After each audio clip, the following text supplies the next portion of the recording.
God doesn't answer right away. There is a moment that comes quietly, almost without warning, when you realize that praying did not change anything right away. Not the situation, not the pain, not the uncertainty sitting in your chest. You prayed, and life continued exactly as it was. At first, that doesn't alarm you. You tell yourself that faith isn't instant, that answers take time, that patience is part of believing. So you wait. And in the beginning, waiting still feels hopeful. There's a calm that settles in right after the prayer. A brief sense that something has been handed over, as if the weight has shifted just slightly off your shoulders. You think, it's done now. I've said the words. God has heard me. And maybe for a while that's enough. But time keeps moving, and nothing changes. Not outwardly. Not clearly. Not in any way you can point to and say, there, that's the answer. Days pass. Then weeks. And the calm you felt after praying doesn't disappear all at once. It thins. Like fog lifting slowly enough that you don't notice it's gone until the air feels colder. This is where faith becomes complicated. Because believing when something is happening is easy. Believing when nothing is happening requires something else entirely.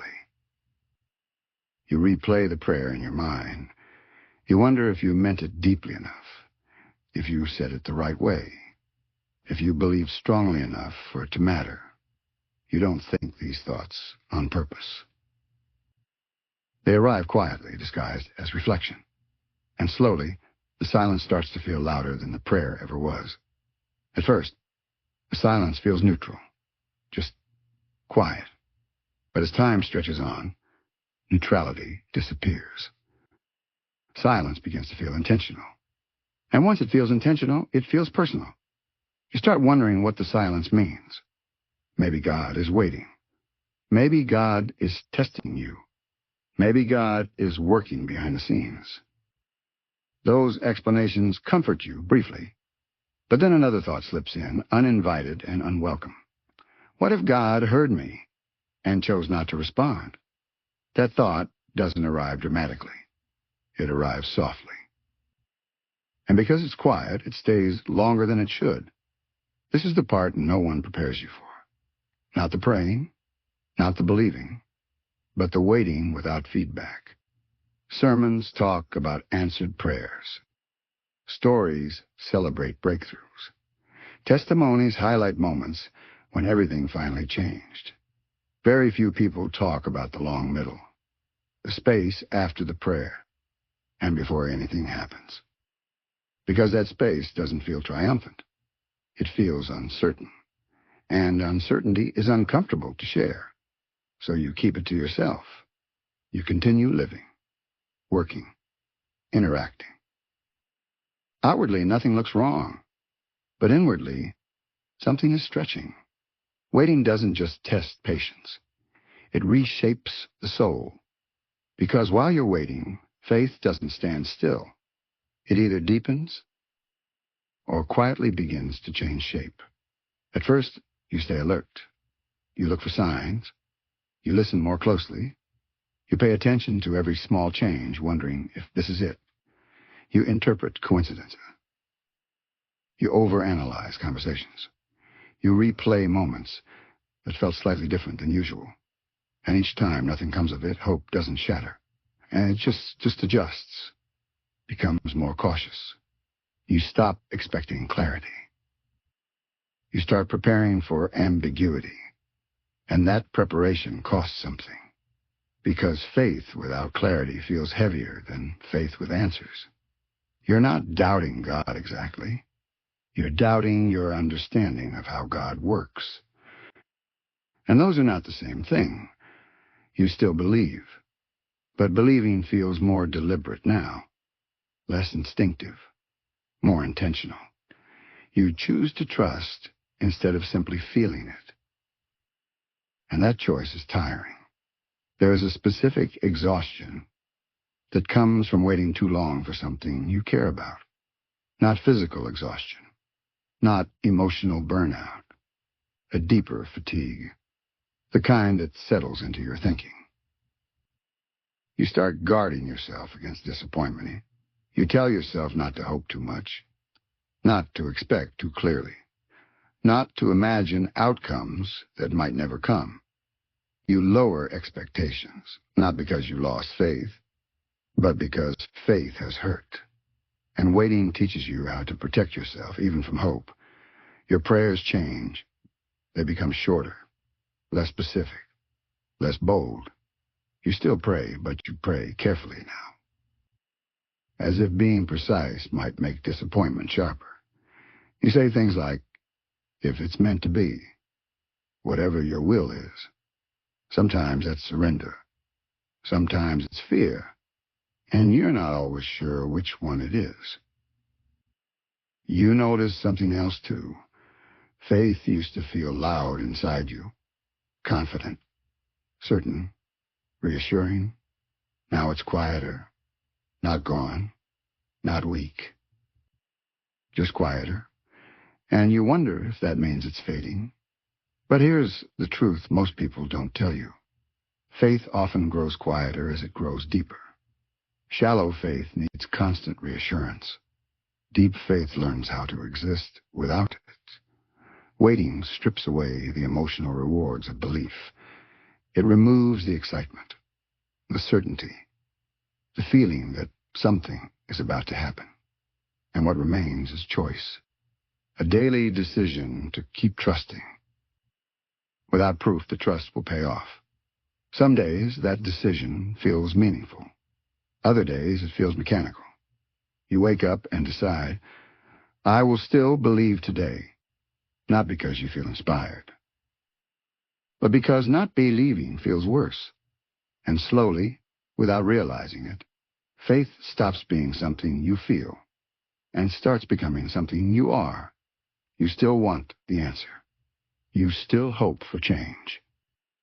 But urgency softens, not because you stopped caring, but because caring at that intensity was unsustainable. You learn how to live inside unanswered questions, and living there changes you. You become steadier, less reactive, more grounded, not happier, just more rooted.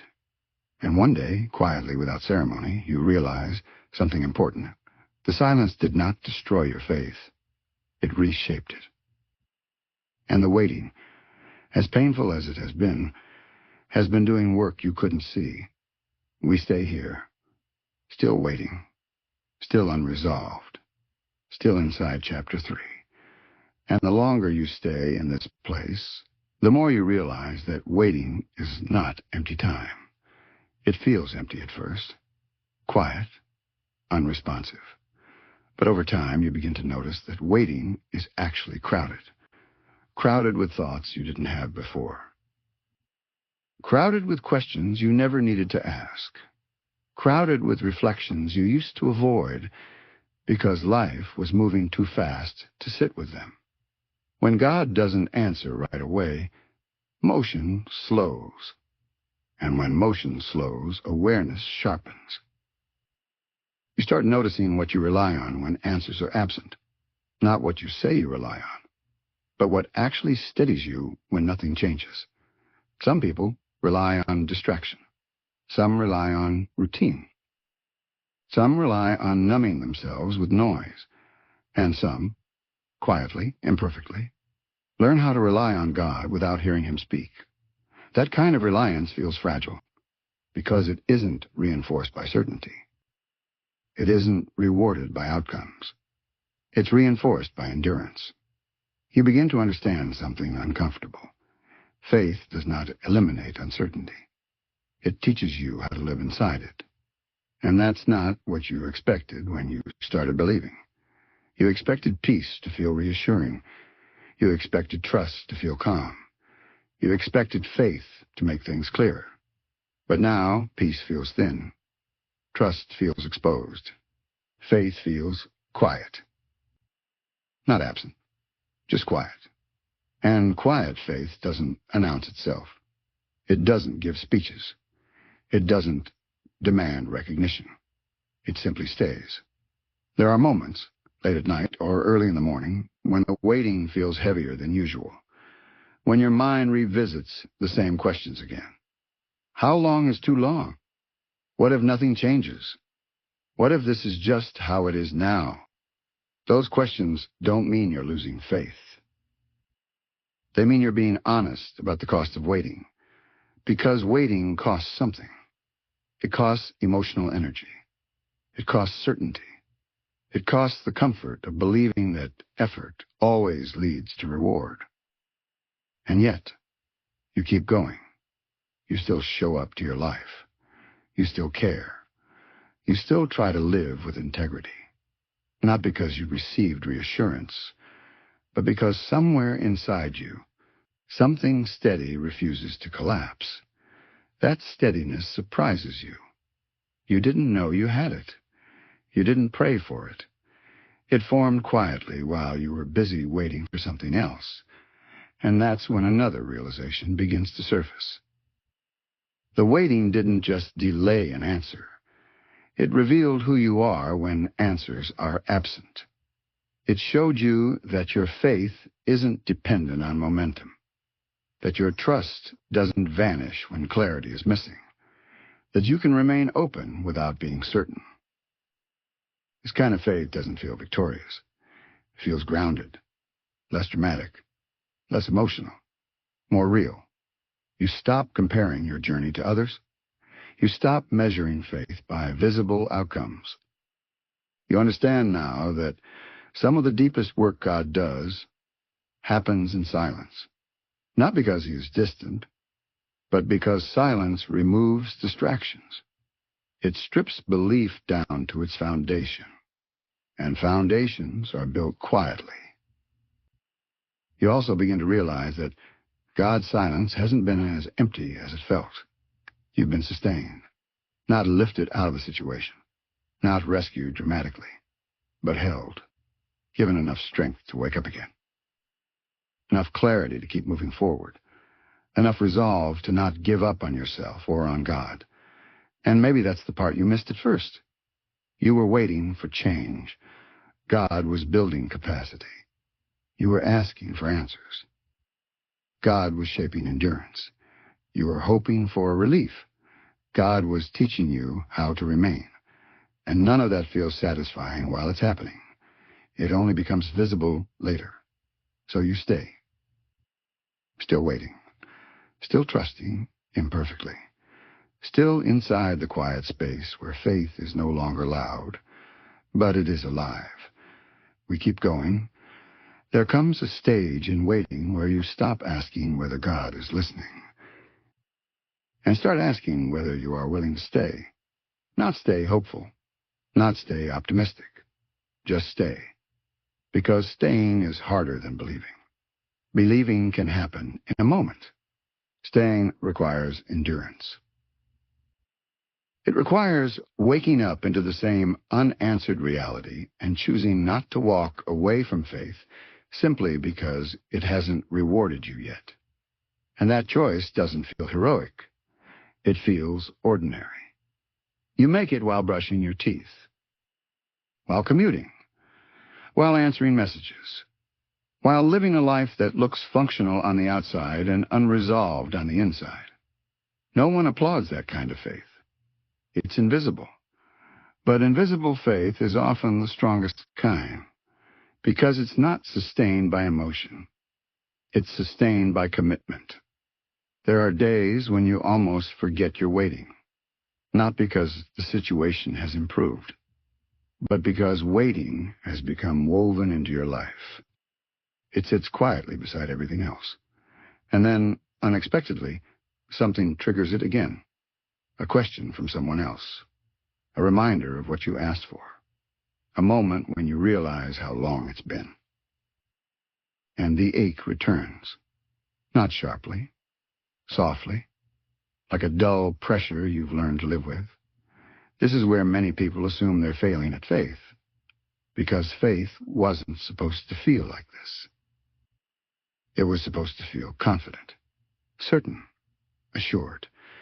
But what if this feeling, this steady, unresolved ache, is not failure? What if it's fidelity? Fidelity is staying loyal without immediate reward.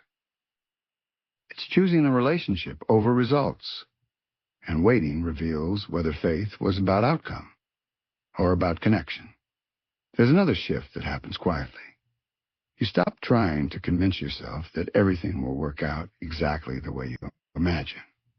You loosen your grip on the picture you were holding, not because you don't want it anymore, but because clinging to it has become exhausting.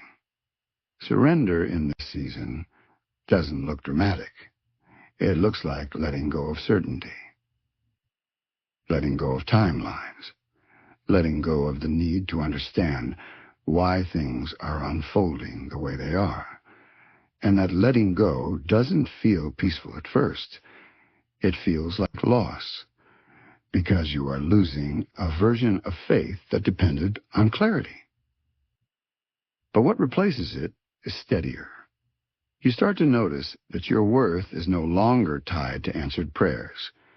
That realization is subtle, but freeing. You are no longer measuring your spiritual life by outcomes. You are no longer assuming that silence means failure. You are simply living faithfully in the middle. And living faithfully in the middle requires courage. Not loud courage, quiet courage. The kind that keeps you open when closing would feel safer. The kind that keeps you honest when pretending would be easier. The kind that allows disappointment without letting it turn into bitterness. You also begin to see how much of your early faith was fueled by momentum. When things were moving, belief felt natural. But momentum is not always sustainable. Silence teaches stability. It anchors faith in something deeper than progress. And slowly, without announcement, you become less reactive, less shaken by delay, less threatened by uncertainty. Not because you stopped caring, but because you've learned how to trust without control. That kind of trust is not naive. It's seasoned. It has survived disappointment. It has lived inside unanswered prayer and chosen not to leave. And that matters, because faith that survives silence is not easily destroyed by hardship. It doesn't collapse when answers are delayed. It doesn't demand constant reassurance. It simply remains, present, grounded, quietly strong. And you are still here, still waiting, still believing, perhaps not loudly, not confidently, but faithfully. And that faith, formed in the quiet, is doing more than you can see right now. We stay with it. At some point, you stop trying to measure your faith. You no longer ask yourself whether you're believing enough, praying enough, trusting enough. Those questions lose their grip, not because they were answered, but because they became irrelevant. You realize that faith is not something you can quantify while waiting. It isn't a level you unlock. It isn't a standard you meet. It's a posture you hold. And holding that posture day after day without reinforcement changes you. You become less concerned with how faith looks and more concerned with how it lives. You begin to notice that God's silence has done something unexpected. It has stripped faith of performance. There's no audience now, no moment to prove anything, no visible success to point to, just you and God, and the long space between asking and receiving. And in that space, honesty becomes unavoidable. You stop pretending that you're fine. You stop dressing your prayers in certainty. You speak plainly now. Sometimes not even in words. Sometimes your prayer is just awareness, a quiet acknowledgement of where you are, a recognition of how tired you feel, a willingness to remain present instead of escaping into distraction. And that presence matters, because faith doesn't require you to be strong all the time. It requires you to be real. There are days when you envy people who seem sure, people who speak confidently about timing and purpose and outcomes. You wonder if they know something you don't, or if they just haven't waited long enough yet. But you don't resent them. You simply recognize that everyone's faith is shaped differently. Yours is being shaped by silence. And silence leaves marks, not scars, imprints. It teaches you restraint. You become slower to speak about things you don't understand. You become gentler with people who are struggling. You become less interested in answers that are too clean, too quick, too simple, because you've lived long enough without answers to know that life is rarely tidy. And faith, real faith, has to make room for that. You also notice that your relationship with God has shifted. You're no longer trying to impress Him, no longer trying to say the right things, no longer trying to present yourself as composed or confident. You've realized that silence removed the need to perform. There's nothing to earn here. Nothing to negotiate. Nothing to prove. And strangely, that realization brings relief.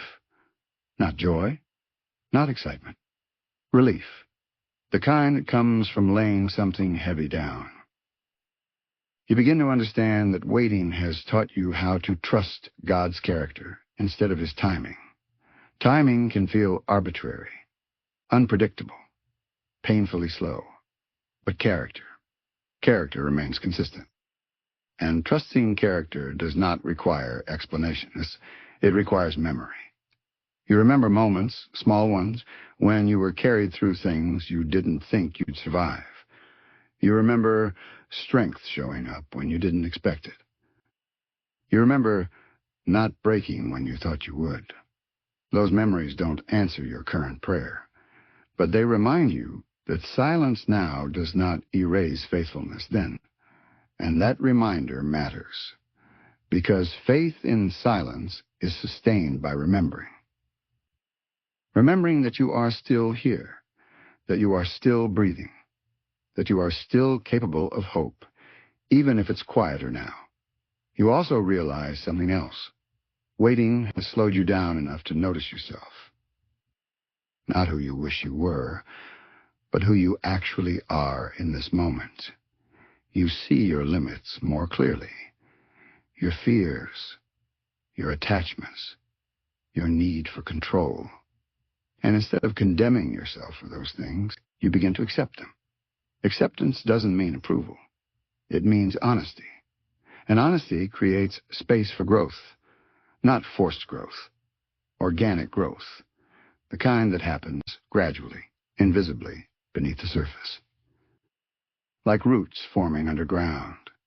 You don't see them, you don't feel them, but they're there, strengthening you, anchoring you, preparing you to withstand things you haven't encountered yet.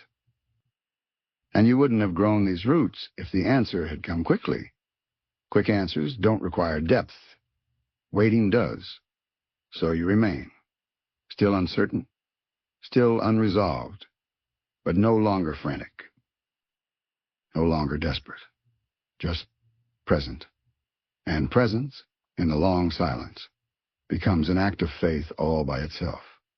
There is a kind of clarity that only comes when you stop expecting clarity. It sounds contradictory, but you begin to experience it slowly. You're no longer scanning every moment for meaning.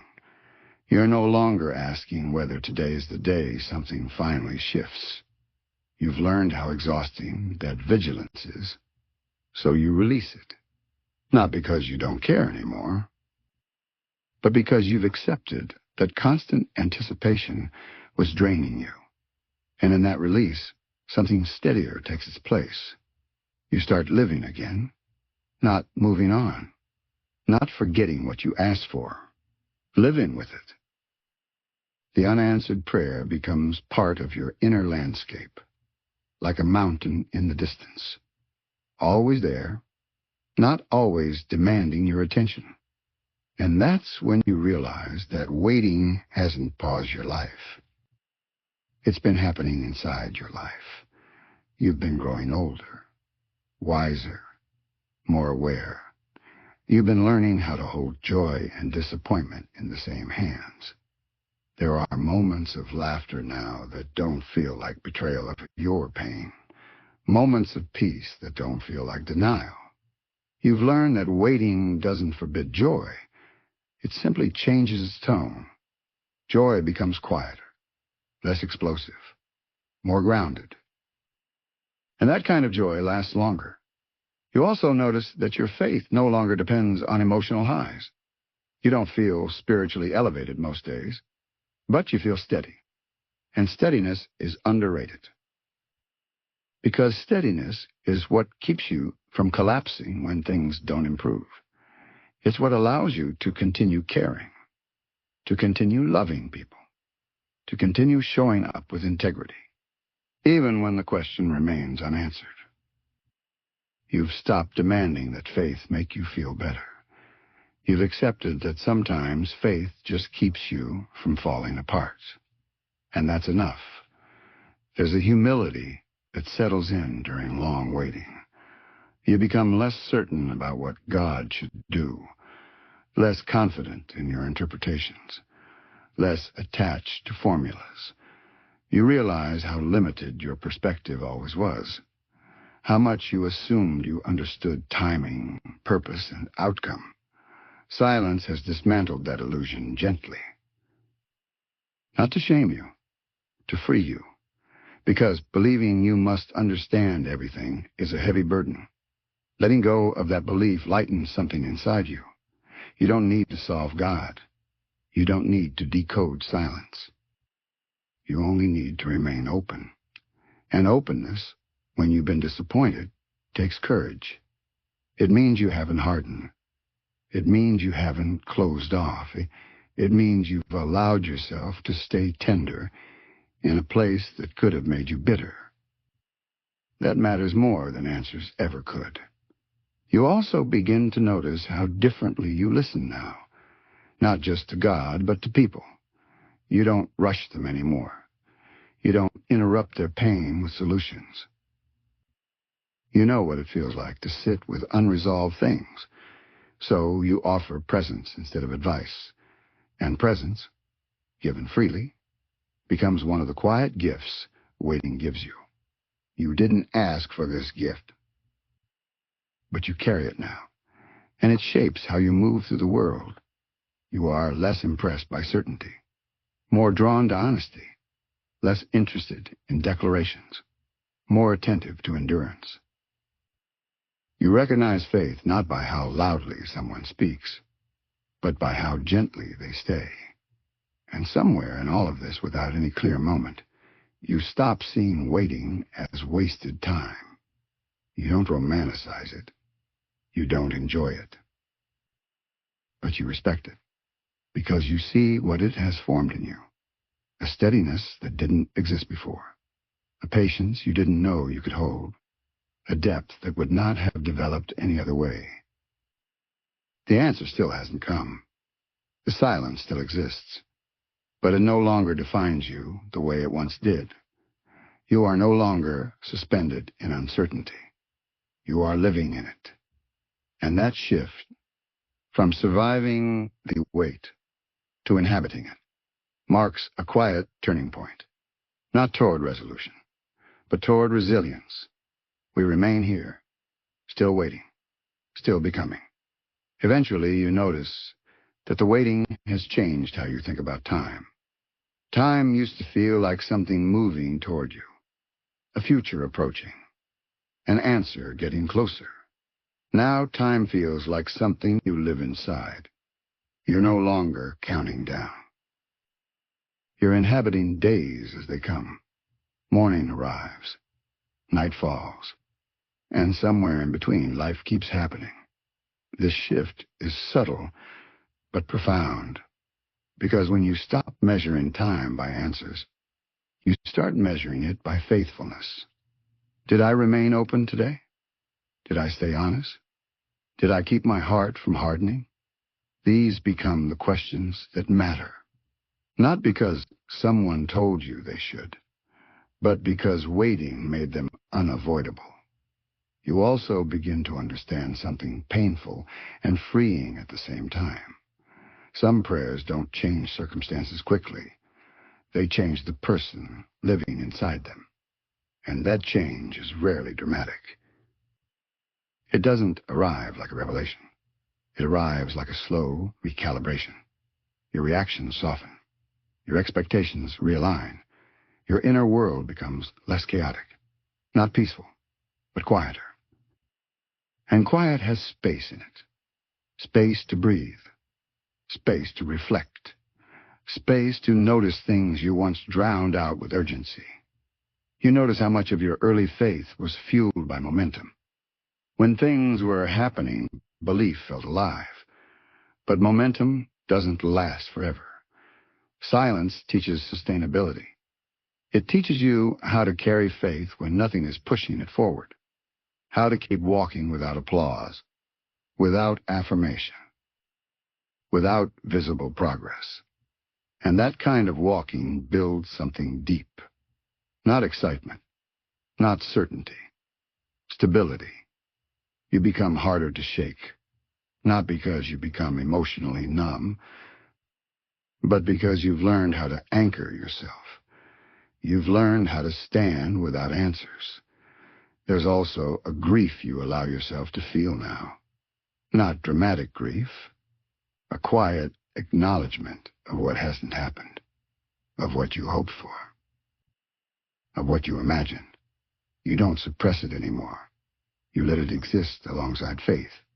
And surprisingly, that honesty strengthens belief instead of weakening it, because faith that denies pain is fragile. Faith that includes pain is resilient. You're no longer afraid that disappointment will destroy your trust. You've already been disappointed, and trust is still here. Different, but alive. That realization matters, because it tells you something important about yourself. You are not as fragile as you thought. Your faith is not as dependent on outcomes as you assumed. And God's silence, as confusing and uncomfortable as it has been, did not empty you. It revealed capacity you didn't know you had. You also become more careful with words. You don't speak lightly about God's will anymore. You don't rush to explain suffering. You've lived too long without explanations to offer shallow ones to others. And that restraint, that reverence for mystery, is a form of wisdom. It keeps you grounded. It keeps you from using faith as a shortcut past discomfort. You begin to see that silence has refined your belief. It has removed excess, removed certainty you didn't earn, removed assumptions you didn't question. What remains is simpler, less impressive, more real. You don't claim to understand what God is doing. You no longer feel the need to. You trust without clarity. And trust without clarity is one of the hardest things a human being can learn. But you are learning it. Slowly. Imperfectly. Quietly. The waiting continues. The answer still hasn't arrived.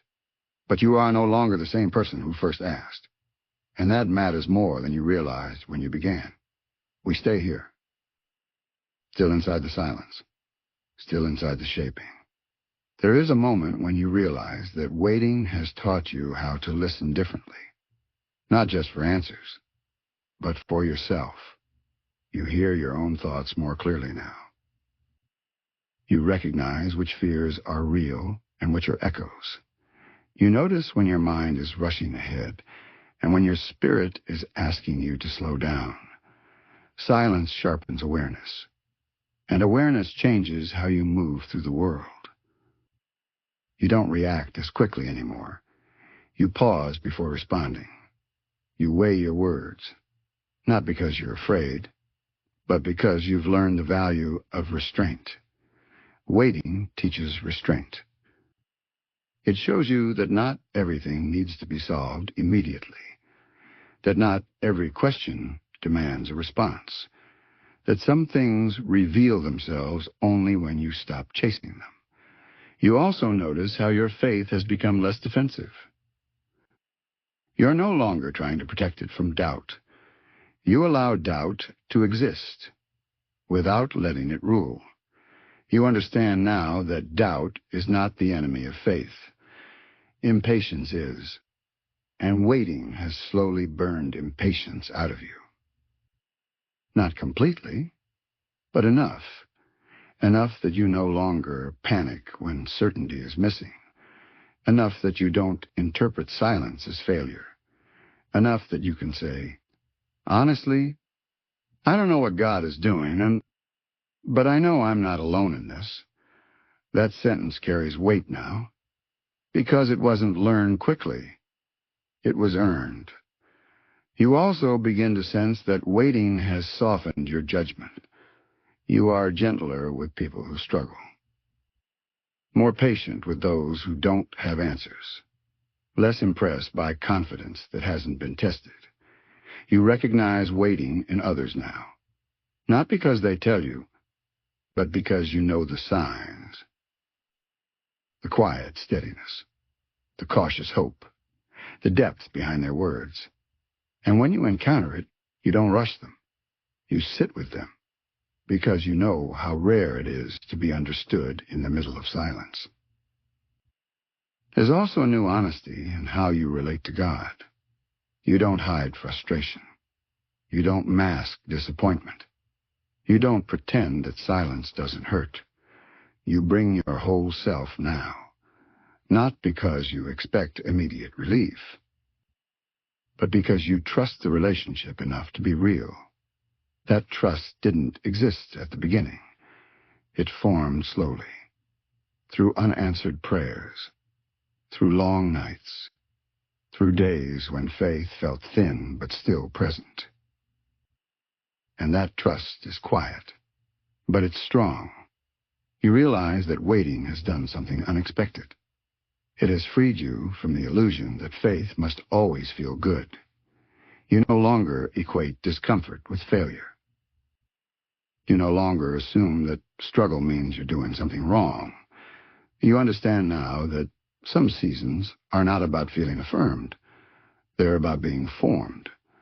And formation is rarely comfortable. It stretches. It reshapes. It exposes. But it also strengthens.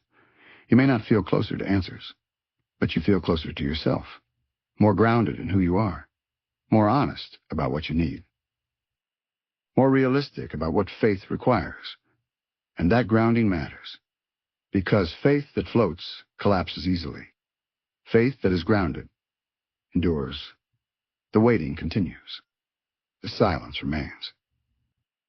But it no longer feels empty. It feels purposeful, even if you can't explain how. And explanation is no longer what you're chasing. You are learning how to live faithfully without knowing what comes next.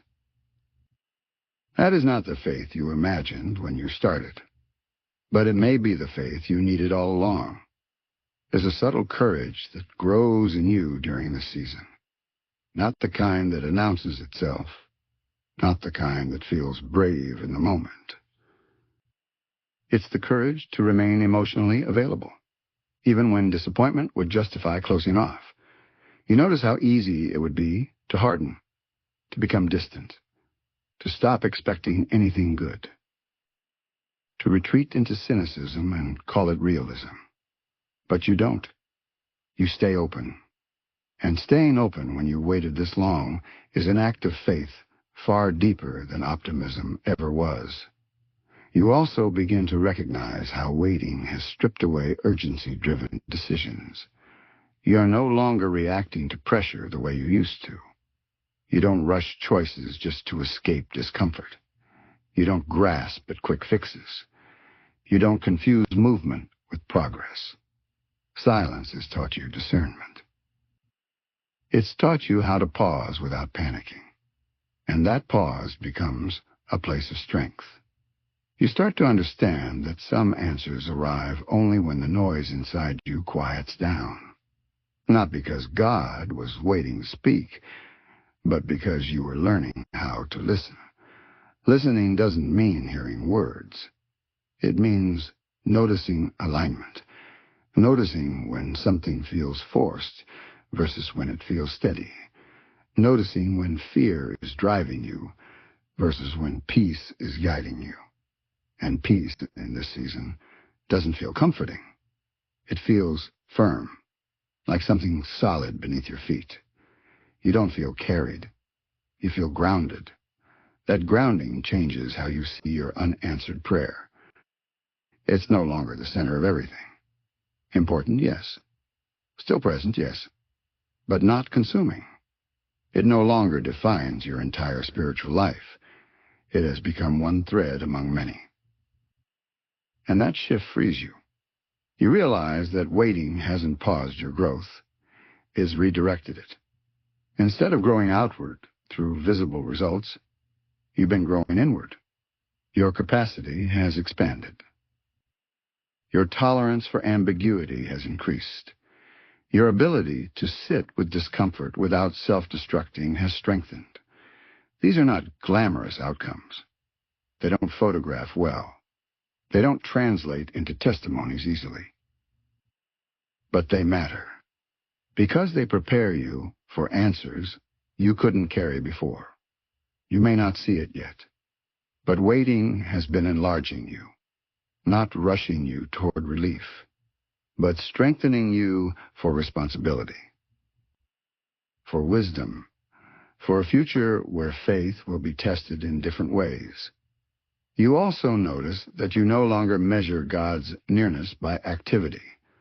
Silence hasn't convinced you that God is far. It has taught you that presence doesn't always announce itself. Sometimes presence feels like restraint, like God trusting you to endure, without constant reassurance. And that trust goes both ways. You trust God enough to remain. God trusts you enough to grow. That mutual trust is quiet, but it's real. You've stopped asking for constant confirmation, not because you don't want it, but because you've learned how to live without it. And that learning has changed you more than any answer could have. The waiting continues. The prayer remains unanswered. But you are no longer defined by absence. You are defined by endurance, by honesty, by a faith that has learned how to breathe in silence. You begin to notice that waiting has changed how you define strength. Strength used to look like confidence, like certainty, like knowing exactly where things were headed. Now, strength looks different. It looks like waking up without clarity and choosing not to collapse under it. It looks like carrying unanswered questions without letting them poison your spirit. It looks like staying gentle in a season that could easily make you harsh. And you didn't plan to become this kind of strong. It formed while you were focused on surviving. You also start to recognize how silence has refined your desires. You still want what you prayed for, but you want it differently now. Less desperately, less urgently, less as a solution to everything. You realize how much weight you had placed on one answer, how much you believed that one change would finally settle your life.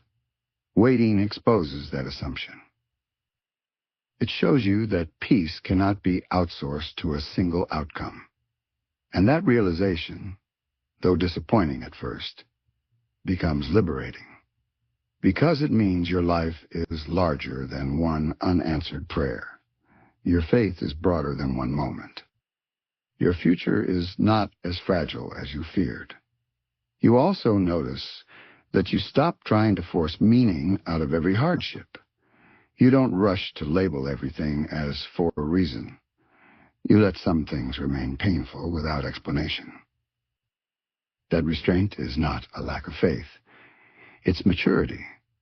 Because mature faith knows when to speak and when to be silent, Waiting has taught you that silence is not something to escape. It's something to inhabit. And inhabiting silence has made you more attentive, more aware of your inner life, more conscious of what drains you and what sustains you. You protect your energy differently now. You choose rest without guilt. You step away from noise more often, not because you've given up, but because you've learned how much clarity requires stillness. There's also a humility that settles into your faith. You're less interested in being right, less interested in certainty, more interested in remaining open. You don't cling to rigid conclusions anymore. You leave room for mystery, room for growth, room for God to be larger than your understanding. That humility doesn't weaken belief, it strengthens it, because it allows faith to breathe. You also begin to realize that waiting has taught you something about love, love that stays, love that doesn't demand immediate return, love that remains present even when nothing is given back. That kind of love mirrors faith, and faith in this season has become less about belief and more about fidelity, about staying true, about remaining available, about choosing trust again and again, even when answers don't arrive. You don't feel extraordinary for doing this. You feel ordinary. And that's the point, because real faith is lived in ordinary days, in routines, in quiet choices, in moments no one else sees. And you've been faithful in those moments. Even when you didn't feel like it counted, it did. The waiting hasn't ended. The silence hasn't broken, but you are not the same person who first entered this space. You are steadier now, more grounded, less afraid of the unknown, not because you understand it, but because you've learned you can live inside it. And that learning will matter in ways you cannot yet see. There's a moment when you realize that the waiting has given you something you didn't know how to ask for. Not relief, not clarity. Stability. A kind of inner balance that doesn't depend on circumstances behaving themselves. You notice it in small ways. You don't spiral as quickly when things go wrong. You recover faster after disappointment. You're less shaken by uncertainty than you used to be. That stability didn't come from answers. It came from repetition, from waking up into silence again and again, and discovering that silence didn't undo you. You also begin to see how waiting has reshaped your relationship with control. You used to believe that if you did the right things, said the right prayers, stayed faithful enough, outcomes would follow. Waiting quietly dismantles that belief, not cruelly, honestly. It teaches you that faith is not leverage. It's trust without leverage. And trust without leverage feels vulnerable, because you can't negotiate with God. You can't pressure him with effort. You can only remain. And remaining, day after day, teaches you how to release what you were never meant to carry. You notice that your mind is slowed, not because problems disappeared, but because urgency lost its authority. You don't feel the need to resolve everything immediately. You allow questions to breathe. You allow tension to exist without rushing to escape it. That patience wasn't natural to you before. It was learned here, in the quiet, in the long stretch where nothing happened. You also notice how waiting has clarified what matters. Some things you used to chase no longer hold the same pull. Some arguments don't feel worth winning. Some pressures don't feel worth obeying. Silence has simplified your priorities, not because life became easier, but because you became clearer. You now know the difference between what demands attention and what merely demands noise. And that clarity gives you peace. Not emotional peace, but directional peace. You know where to invest your energy. You know what to protect. You know what to release. And that knowledge feels earned. Because it came through endurance. You've also become more compassionate with yourself.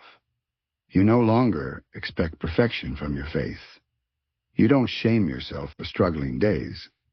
You understand now that belief is not linear. That some days you will feel strong, and other days you will simply remain. And remaining is enough. You begin to trust that God understands your humanity better than you do, that He is not offended by your fatigue. That silence does not mean disappointment, that delay does not equal distance. Those truths don't arrive as declarations. They settle slowly, like something heavy finally finding rest. You don't announce this shift to anyone. There's nothing to announce, but you live differently, more gently, more steadily, less frantic. You still carry the unanswered prayer, but it no longer feels like a verdict. It feels like a companion, something that walks with you rather than blocks your path. And that companionship changes how you see the future. You're no longer afraid of unanswered questions. You've lived with one. And you survived. More than survived, you grew. That realization brings a quiet confidence, not in outcomes, in endurance, in trust, in the knowledge that even if answers come slowly or differently than you imagined, you will not fall apart, because waiting has already taught you how to stand. At some point, you realize that waiting has trained your attention. You notice how easily you used to be pulled by urgency, how quickly fear could hijack your thoughts, how often you confuse intensity with importance. Silence recalibrates that. It teaches you how to distinguish between what is loud and what is true. You're no longer drawn to noise that promises quick relief. You're less tempted by certainty that hasn't been tested. You value what lasts. And that value system didn't come from instruction. It came from experience, from sitting inside uncertainty long enough to know that not everything urgent is essential. You also begin to recognize how waiting has reshaped your relationship with hope. Hope used to be future-focused. It lived in expectations, timelines, imagined outcomes. Now hope feels closer. It lives in endurance. In the simple belief that today is survivable, that tomorrow is possible, that faith does not disappear just because clarity hasn't arrived. This hope is quieter, but it's sturdier. It doesn't rise and fall with circumstances. It stays. You notice that your prayers no longer ask for escape. They ask for steadiness. You're not trying to get out of the situation anymore. You're asking to remain whole within it. And that request is profound, because it acknowledges something you didn't know before, that sometimes the greatest answer is not removal, but resilience. You've also become more aware of how much waiting has softened you, not weakened you. Softened you. You feel things more deeply now. You notice subtleties. You pick up on pain in others that you once overlooked, because you know what it feels like to carry something unresolved quietly. That empathy is a quiet gift of waiting. You didn't ask for it, but it formed anyway.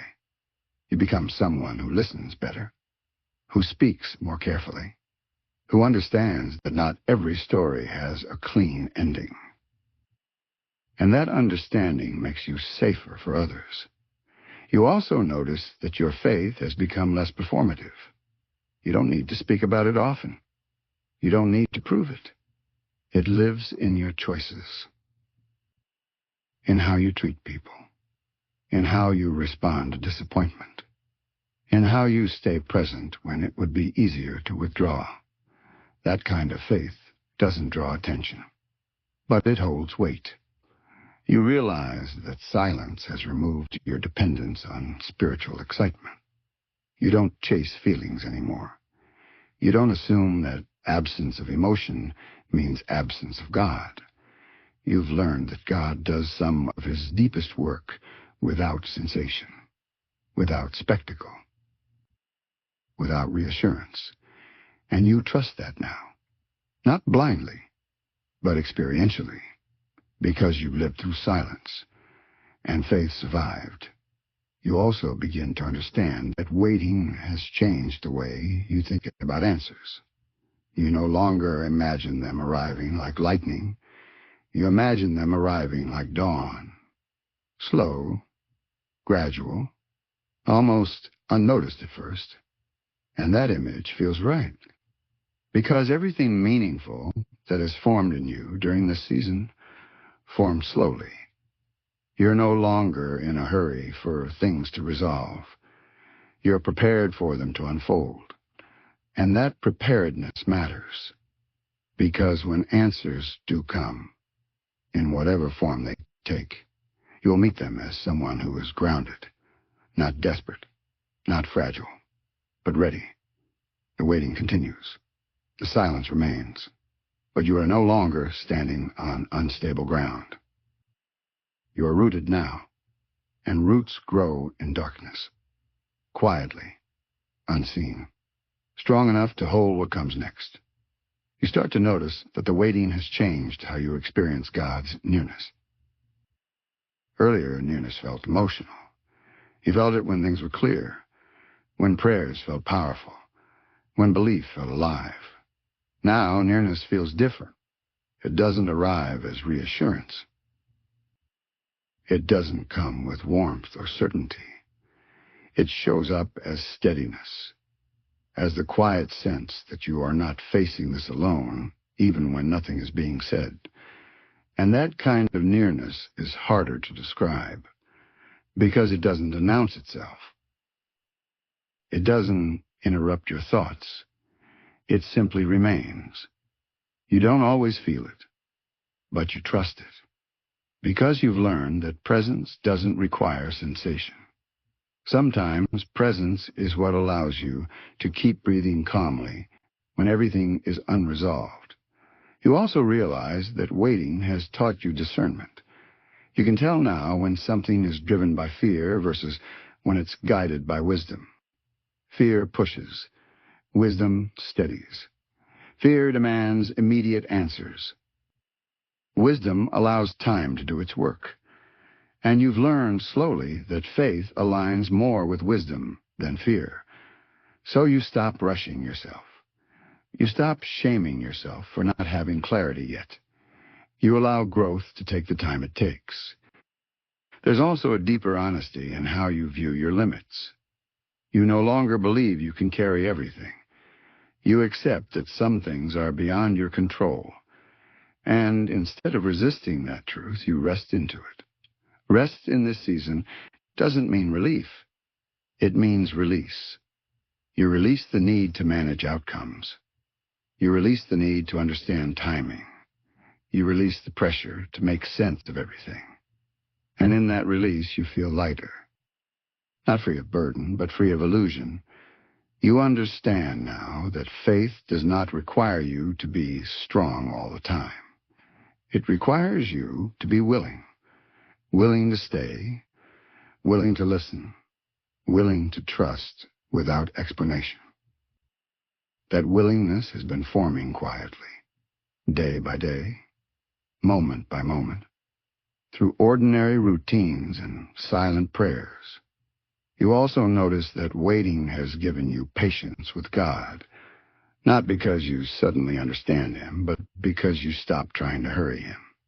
You no longer see God as late. You see him as operating on a scale larger than your urgency. And that shift doesn't minimize your pain. It contextualizes it. It allows pain to exist without becoming a verdict. You don't assume silence means rejection. You don't assume delay means denial. You allow the story to remain unfinished. And unfinished stories no longer scare you the way they once did, because you've learned how to live inside them. You've learned that meaning is not always immediate. The clarity is not always necessary. The faith does not collapse when answers take time. It adapts. It deepens. It becomes quieter but stronger. The waiting hasn't ended. The prayer remains unanswered. But you are no longer standing at the edge of faith wondering if you'll fall. You are standing within it, grounded, steady, and still open. And that openness, after all this time, is not weakness. It's the evidence that faith has survived silence. There comes a point when you realize that waiting has stopped feeling like an interruption. It no longer feels like life has been paused until God responds. Life is happening now. You are living inside it, and that realization changes everything. You stop putting parts of yourself on hold.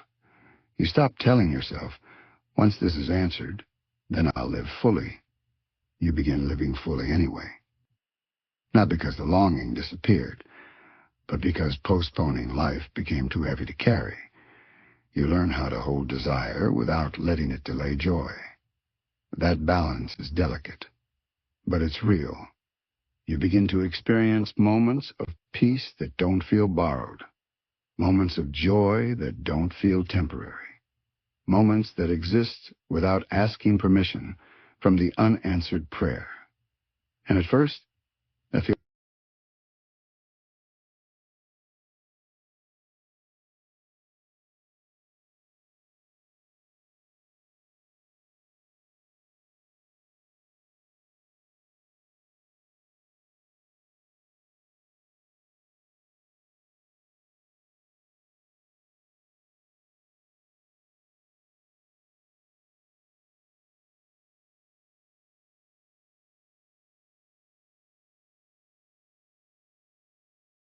strange, almost wrong, like you're betraying your hope.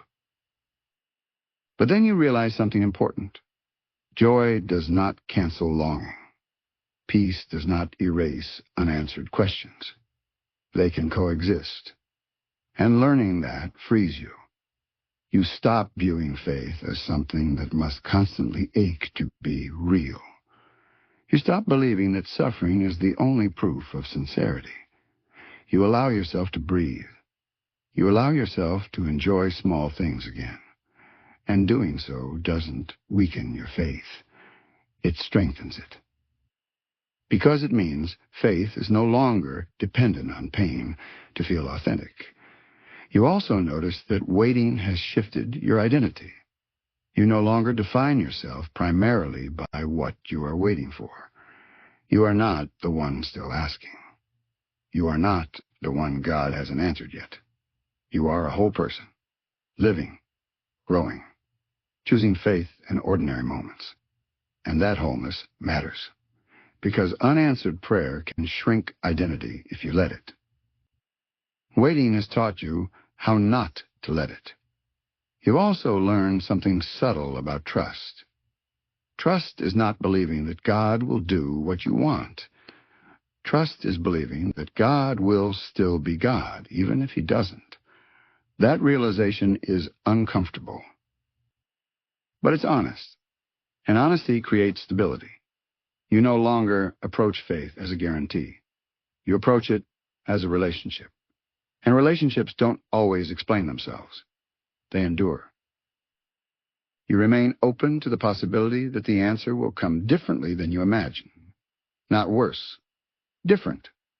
And that openness didn't exist before. It was formed here, in silence, in repetition, in the long days where nothing changed on the surface, but everything was shifting underneath. You start to sense that waiting has been doing quiet work in your perception. You see life with more nuance now. You don't rush to conclusions. You don't demand quick resolutions. You leave space for complexity. And that space allows wisdom to grow. Wisdom doesn't arrive loudly. It settles. It changes how you interpret things, how you respond, how you trust. You are no longer threatened by not knowing. You've lived there. You've learned that not knowing doesn't mean not being held. And that lesson stays with you. The prayer still hasn't been answered. The silence still exists. But it no longer feels like a wall. It feels like a landscape. Something you've learned how to walk through. Slowly, attentively, with faith that is no longer rushed, no longer fragile, no longer dependent on immediate outcomes. You are still waiting, but you are no longer waiting to begin living. And that may be one of the most important shifts of all. You begin to realize that the waiting has quietly rewritten your expectations of God, not lowered them, not diminished them, refined them. You no longer expect God to operate on demand. You no longer assume that closeness must feel obvious. You've learned that faith is not built on predictability. It's built on trust that holds even when patterns don't make sense. That understanding didn't come easily. It was learned through disappointment that didn't destroy you, through silence that didn't abandon you, through days when nothing changed and yet you remained. And remaining has shaped you more than resolution ever could. You start to recognize how much your early faith depended on reassurance, on signs, on progress, on feeling like you were moving in the right direction. Now, faith exists without reinforcement. It doesn't need constant confirmation. It doesn't panic when reassurance is absent. It has learned how to stand on memory, on the quiet awareness that you've been carried before, even when you didn't understand how. That awareness steadies you. It keeps you from unraveling when the future looks unclear. You also notice that your inner dialogue has softened. You are kinder to yourself now. You don't accuse yourself for not being stronger. You don't shame yourself for feeling tired. You understand that endurance is not loud. It's patient. It moves slowly, and you've been enduring, even on days when all you could do was stay. You've also learned that waiting has taught you discernment in suffering. You don't rush to interpret pain as punishment. You don't assume delay means disapproval. You've learned how damaging those assumptions can be. Instead, you allow pain to exist without assigning it a verdict. That allowance brings peace. Not the kind that removes pain, the kind that prevents it from poisoning everything else. You begin to trust that God's silence does not require defense. You don't feel the need to justify it anymore. You let it be what it is. A space, a pause, a season. And seasons don't ask for explanation while you're inside them. They ask for endurance. And you've given that. You've also discovered that waiting has changed how you think about obedience. Obedience no longer feels like a strategy. It feels like alignment. You do what feels faithful, not to earn an answer, but because it reflects who you are becoming. That shift removes pressure. You are no longer trying to trigger a response. You are simply living in truth. And living in truth steadies the soul. You still want the answer. You still hope for change. That hasn't disappeared. But hope is no longer frantic. It doesn't consume you. It rests. And resting hope is stronger than desperate hope, because it can survive time.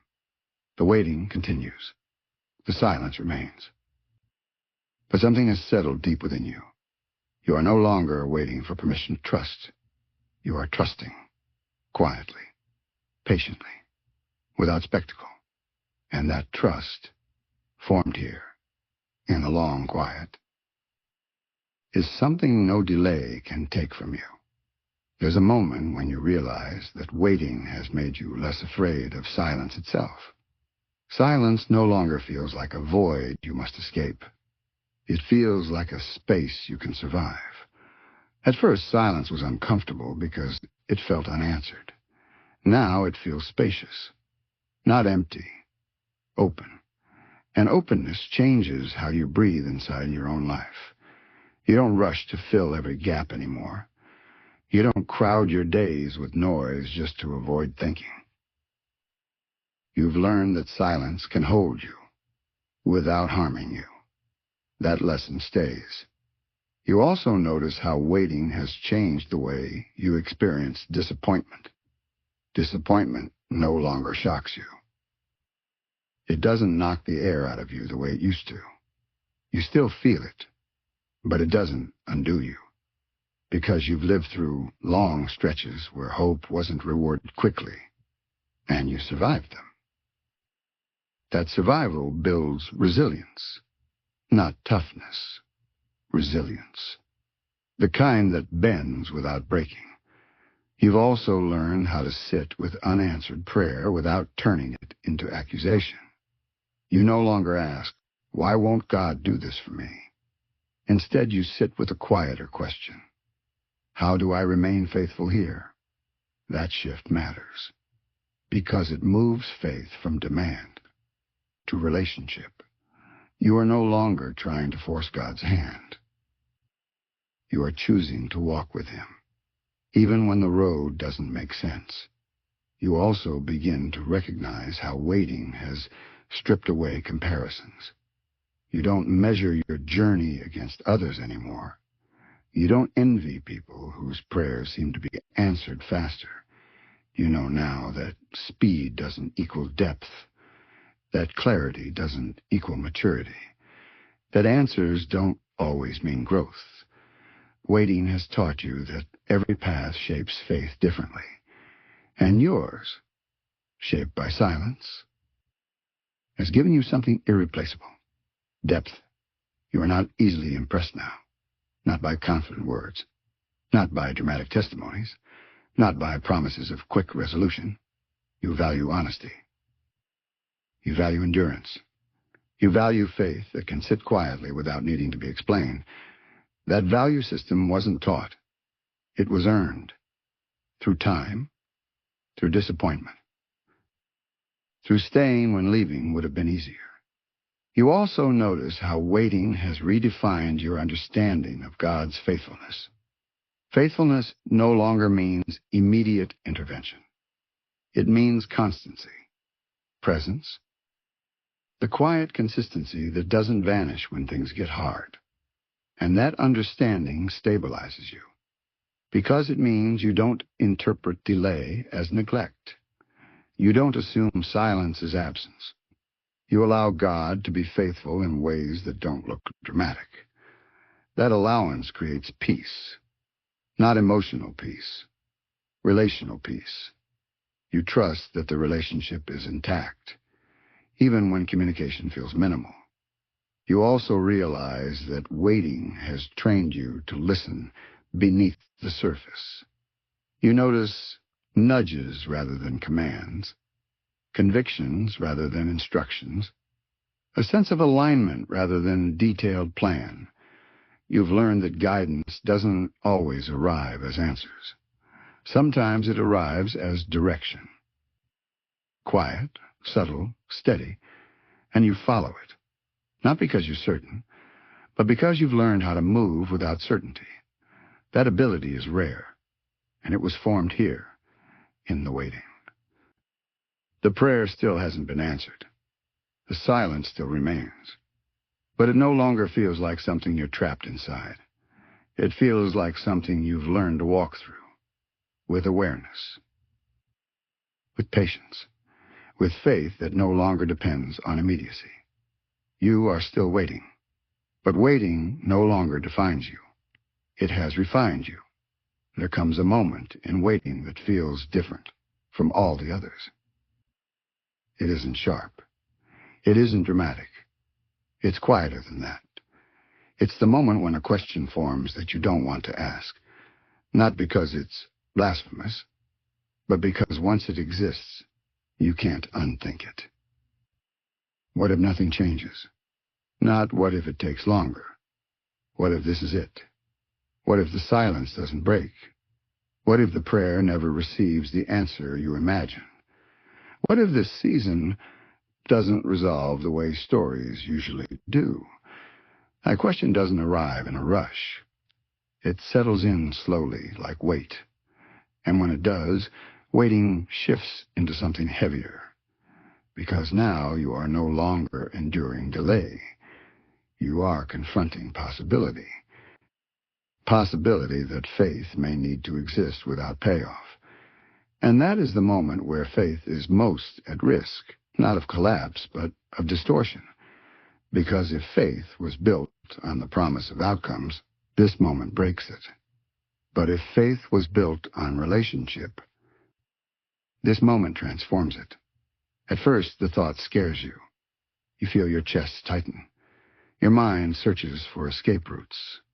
You try to reassure yourself. God wouldn't do that. There has to be an answer eventually. This can't just be silence forever. And maybe those thoughts are true. But the fear isn't about theology. It's about endurance. It's about whether you could live faithfully, even if the answer never arrives the way you hoped. That question exposes something raw. You realize how much of your faith was future-oriented, how much of it leaned on resolution, how much strength came from believing that one day this would make sense, and now that future feels uncertain. Not dark, not hopeless, just undefined. And undefined is hard for the human soul, because undefined means you can't plan your emotional survival around it. You can't say, I'll just hold on until. There is no until, only now. And staying present when there is no promised turning point requires a kind of courage you were never taught. This is where some people quietly leave faith, not angrily, not rebelliously. They simply stop expecting anything from it. They keep the language, they keep the habits, but inwardly they detach. Because detachment feels safer than hope that might never be fulfilled. You feel that temptation. Not to stop believing, but to stop caring. To emotionally step back. To tell yourself it doesn't matter anymore. But something inside you resists that move. Not loudly, firmly. Because even now, even here, you don't want a faith that survives by becoming numb. You want a faith that stays alive, even if it stays unresolved. And that desire costs something. It costs certainty. It costs comfort. It costs the illusion that faith protects you from disappointment. You realize something important here. Silence didn't just delay an answer. It brought you face to face with the limits of transactional faith. A faith that says, if I trust, then God will. That equation cannot survive this moment. So it breaks. And breaking is painful. But what replaces it is more honest. Faith becomes less about expectation and more about presence. You begin to see that God's silence has not been pushing you away. It has been stripping away versions of faith that could not survive real life. Versions that required certainty. Versions that depended on timelines. Versions that needed proof to stay standing. What remains is quieter, but it's real. You stop asking, when will God speak? And start asking, can I stay open even if He doesn't? That question is heavier, but it's also freeing, because it removes the pressure to perform faith correctly. There is no correct posture now, only honesty. You admit, maybe for the first time, that unanswered prayer hurts. Not because God is cruel, but because hope makes you vulnerable, and vulnerability without resolution is exhausting. So you rest, not from faith, but inside it. You stop trying to brace yourself for disappointment. You stop rehearsing outcomes. You let the future remain undefined, and in doing so, you discover something unexpected. You are still held, not emotionally carried, not reassured, held, able to breathe, able to continue, able to remain present without collapsing. That realization doesn't bring relief. It brings gravity, because it tells you that even if nothing changes externally, you will survive internally. And survival is not the same as resignation. Survival is staying alive to meaning, alive to goodness, alive to connection, alive to God even when God is quiet. This is the deepest part of waiting, where faith no longer asks for proof, but offers companionship, where God is not the one being waited for, but the one being walked with. And you are not there yet, but you are closer than you realize. We stay here, right in this uncomfortable honesty, not resolving it, not softening it, because this is where faith stops being conditional and becomes enduring. After that question settles in, what if nothing changes, there is a long stretch where nothing dramatic happens inside you. No revelation, no sudden peace, no emotional collapse either. Just a steady awareness. You wake up with the question still there. You go through your day with it beside you, and you realize something unsettling and grounding at the same time. You are still here. You didn't fall apart when the possibility formed. You didn't lose faith the moment certainty disappeared. You didn't become empty just because the future stopped offering guarantees. You kept going. That realization changes the tone of the waiting, because now you're not just waiting for an answer. You're learning about your capacity. You're learning that faith doesn't evaporate the moment hope becomes risky. It adapts, quietly, slowly.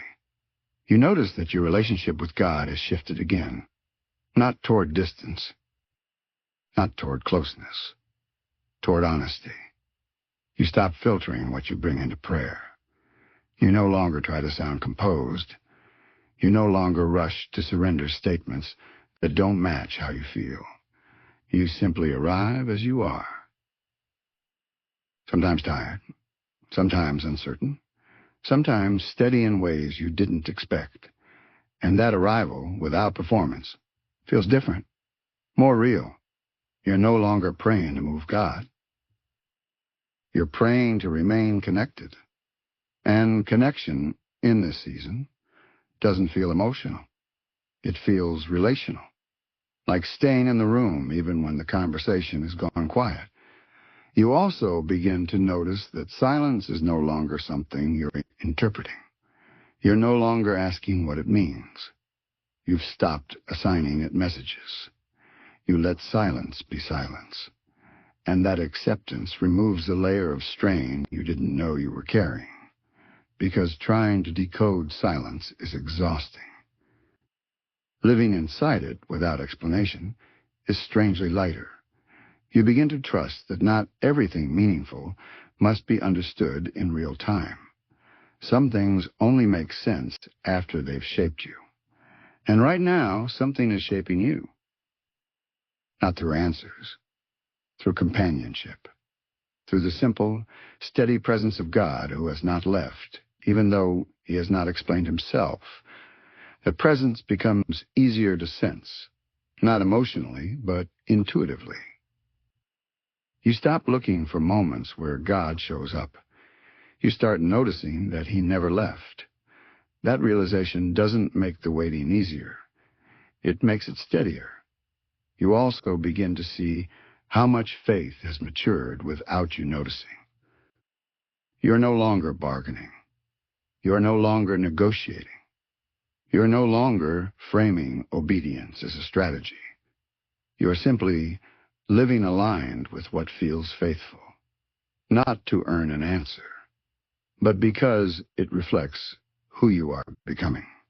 And who you are becoming is quieter, less reactive, more grounded, less afraid of unanswered questions.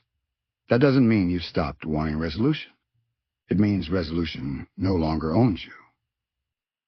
You can carry the longing without letting it dominate your inner life.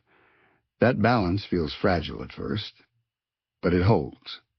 Day after day, you begin to realize that the deepest fear wasn't that God wouldn't answer. It was that you wouldn't survive if He didn't. And now you know. You will. Not untouched, not unchanged, but intact, still capable of faith, still capable of love, still capable of hope, even if it's humbler than before. That knowledge doesn't make you bold. It makes you calm, a calm that doesn't come from certainty, but from endurance. You're no longer bracing yourself for disappointment. You're no longer rehearsing loss. You're living, present, open, still walking with God, not ahead of Him, not waiting behind Him, but beside Him. And that is the quiet turning point, not toward answers, toward relationship. After that turning, when faith no longer needs God to speak in order to stay, something subtle begins to settle into place. Not relief, not clarity, orientation. You begin to sense where you are, even if you don't know where you're going. And that difference matters, because being lost feels different when you know you're not alone. You stop asking whether God is withholding something from you. That question loses urgency, not because it was answered, but because it no longer feels central. Instead, another awareness takes shape. God has been present in the waiting, not as explanation, but as companion. And companionship changes how you endure.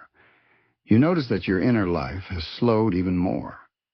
Thoughts no longer race ahead to outcomes. Your mind doesn't spiral the way it used to. Not because you've mastered peace, but because you've accepted uncertainty as part of the landscape. Acceptance doesn't mean agreement. It means you're no longer fighting reality. And fighting reality was costing you more energy than the waiting itself. Now your energy goes toward staying faithful in ordinary ways. Showing up, being kind, choosing integrity when it would be easier to detach. These choices don't feel heroic. They feel grounded. And grounded faith lasts. You also realize that you've stopped trying to feel God.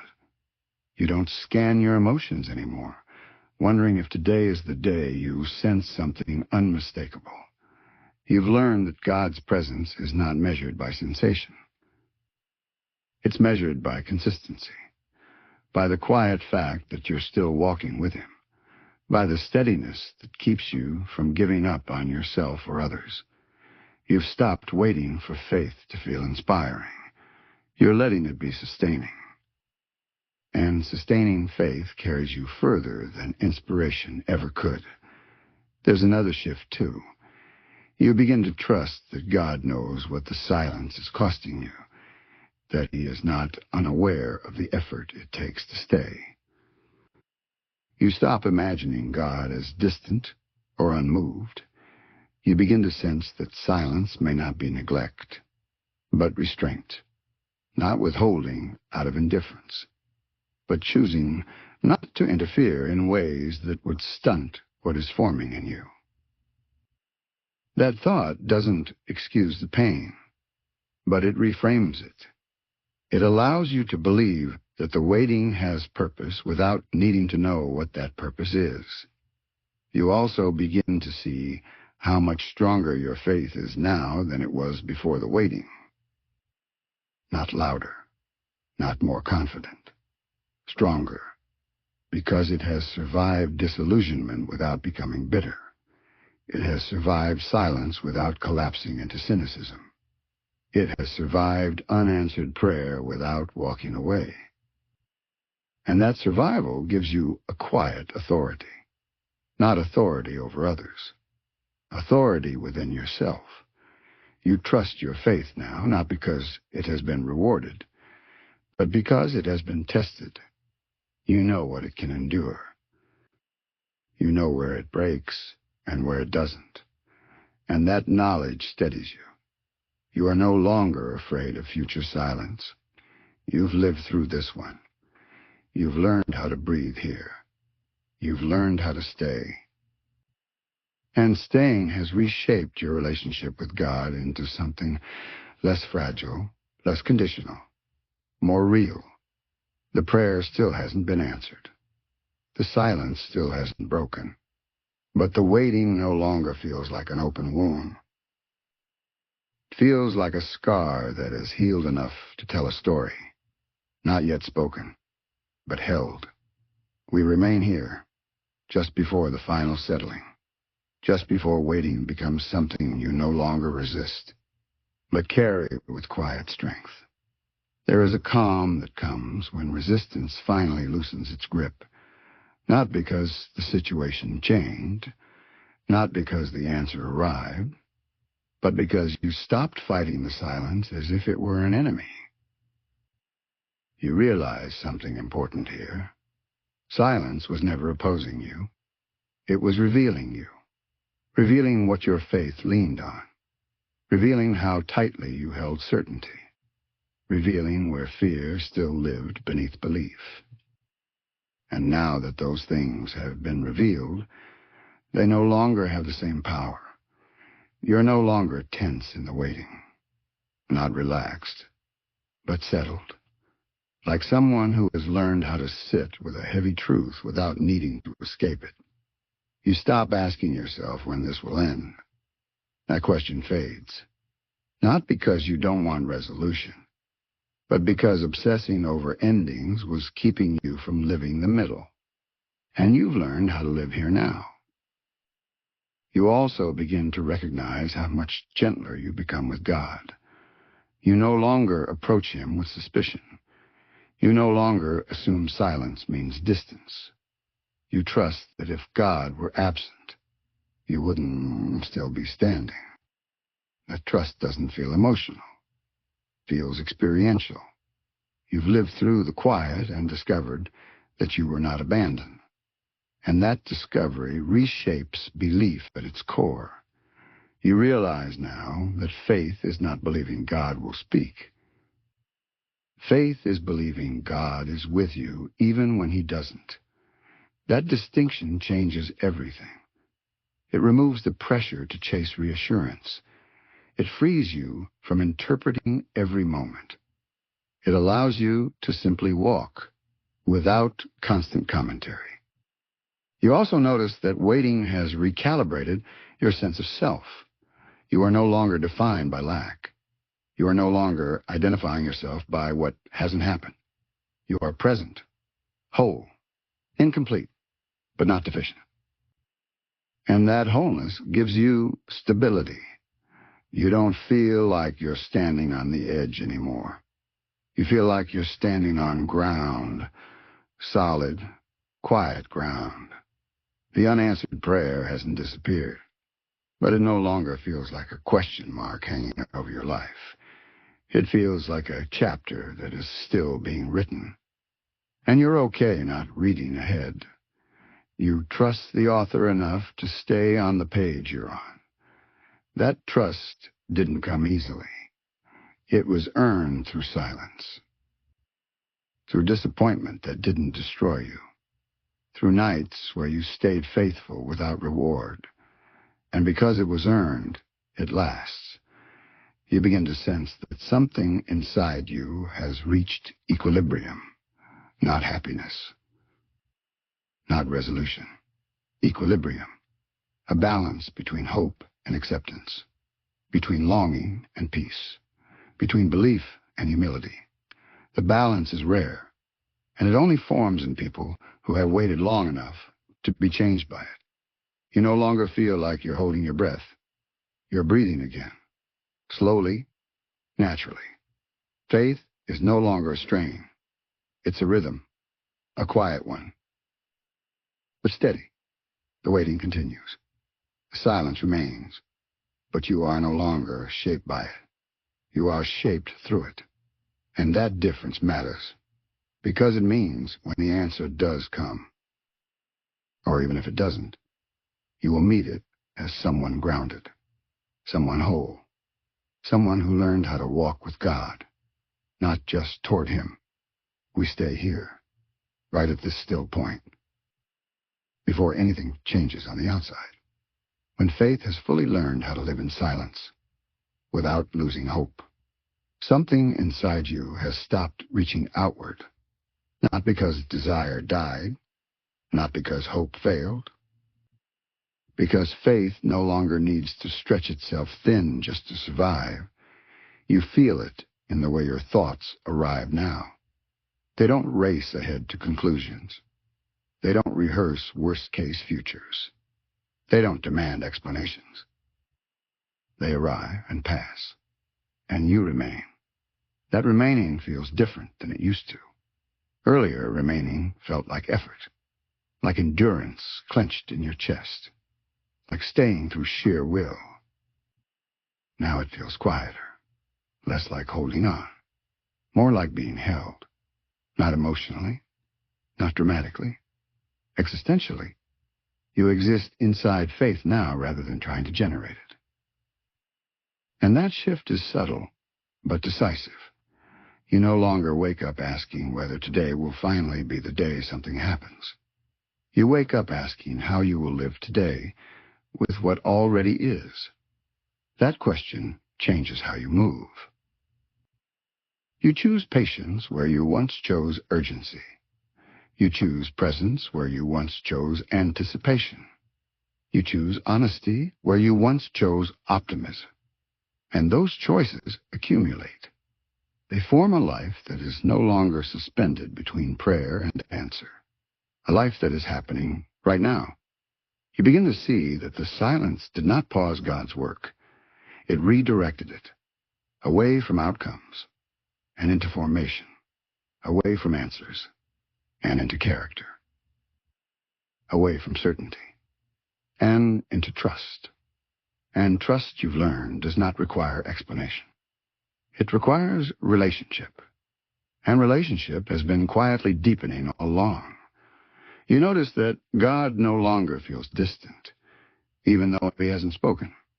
You feel accompanied, not guided step by step, not reassured moment by moment, accompanied, as if God has chosen to walk with you rather than ahead of you.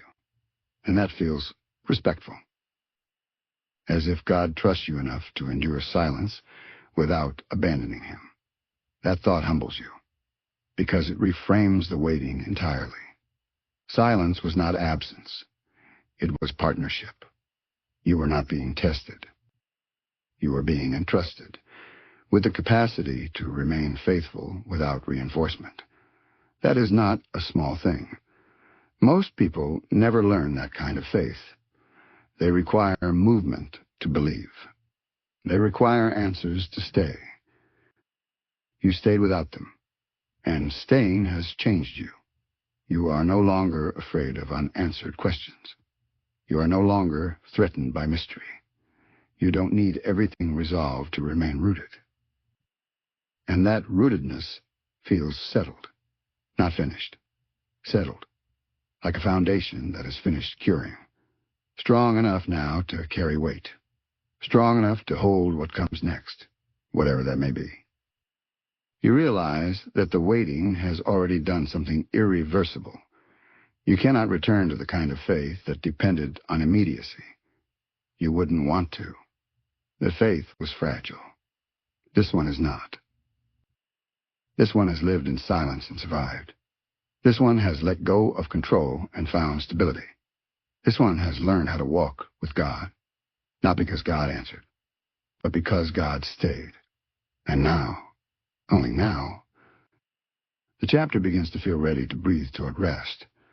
Not an ending yet, but a deep exhale. We pause here, at the threshold where silence is no longer endured, but understood. There is a quiet peace that comes when you finally stop asking the silence to justify itself. You don't demand meaning anymore. You don't need reassurance spelled out. You accept something simple and profound at the same time, that this season has already spoken, just not in words.